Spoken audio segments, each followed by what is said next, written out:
man d'accord naa suñu ne suñu principal problème Sénégal problème gouvernance la man d'accord naa ci li ñuy jàmbat yépp mi ngi dellu ci gouvernance moo tax ce sera au cœur c'est déjà ci li ñu jot a dawalagum ñépp gis nañ ni problème gouvernance yitteel nañu du yem rek ci li fi weesu ndax loolu il faut mënuñu ko passer par perte de profit mais ni ko président de la République waxee keroog day jublu it ci képp koo xam ne yaa ngi ànd ak ñun ci liggéey bi depuis le planton jusqu'au président de la République nag ñoo xam ni ku ñu confier responsabilité dërëmu askan wi la loolu réew mu la ko gën a réussir mu la gën a développer rawatina nag réew yoo xam ne sa koom sa doole bariwul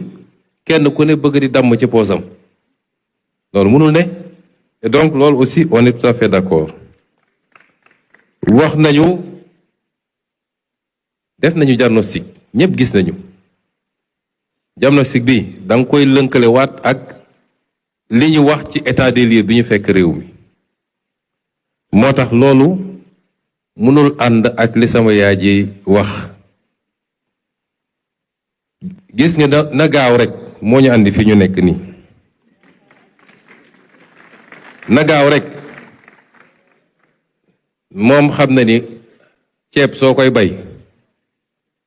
da ngay jëmbët dem repiquer man bay naa ceeb xaw ma ndax yéen vallée bi di ngeen repiquer nga delluwaat repiquer bàyyi dem toog bàyyi temps bu mu màggee di ko surveiller nag pour picc yi bañ a jaar foofu ba mu yegg fu ñu ko war a góobee nga góob doog a dem yóbbu ci machine loolu est-ce que dañ koy def ci benn fan gis nga na gaaw kuy gouverner rek bëgg nga mu gaaw parce que da ngay bëgg a gaaw am résultat askan wi kontaan mais loolu wala yóbbee ci parax-paraxe ku ñu fal